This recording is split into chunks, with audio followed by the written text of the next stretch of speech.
Hi friends, அனைவருக்கும் காலை வணக்கம். எல்லோரும் எப்படி இருக்கீங்க? நல்லா இருக்கீங்களா? நான் தான் ராமேஸ்வரம் மீன் இருப்போம் நாகஜோதி.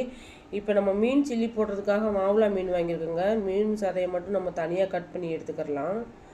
மீன் சில்லி போடத்தாங்க இது. முள் இல்லாத எல்லா மீனையும் நம்ம மீன் சில்லி போடலாங்க. நீ உங்கள் ஊரில் இந்த மாதிரி முள் இல்லாத மீன்லாம் கிடச்சிச்சின்னா கண்டிப்பாக வாங்கி மீன் சில்லி போட்டு ட்ரை பண்ணி பாருங்கள். ரொம்ப டேஸ்ட்டாக இருக்குங்க இந்த மாதிரி நம்ம பண்ணோம்னா. இப்போ எடுத்து வச்ச எல்லா மீனையுமே நம்ம கட் பண்ணி எடுத்துக்கிறலாங்க. சின்ன சின்ன பீஸாகவும் கட் பண்ணி எடுத்துகிட்டு நம்ம அதுக்கு தேவையான மசாலாலாம் ஆட் பண்ணிக்கிறலாங்க. ஃபஸ்ட்டு எலுமிச்சம்பழம் சாறு ஊற்றிட்டு அப்புறம் கொஞ்சம் சோம்பு தூள் போட்டுடலாங்க.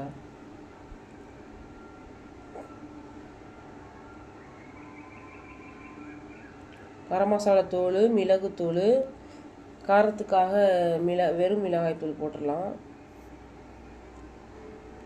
அப்புறம் கார்ன்ஃப்ளவர் மாவு கொஞ்சம் போட்டுடலாங்க. முட்டையோட வெள்ளைக்கரு மட்டும்தாங்க நம்மளுக்கு தேவைப்படும்.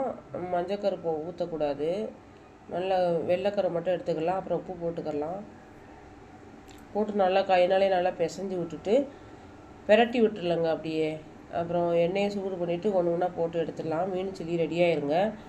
ரொம்ப டேஸ்ட்டாக இருக்குங்க. இந்த மாதிரி ட்ரை பண்ணிக்கிறங்க. சில்லி போட்டு ட்ரை பண்ணி பார்த்தீங்கன்னா ரொம்ப ரொம்ப டேஸ்ட்டாக இருக்கும். இந்த மாதிரி சிக்கன்லேயும் செய்யலாம், காலிஃப்ளவர்லையும் செய்யலாங்க.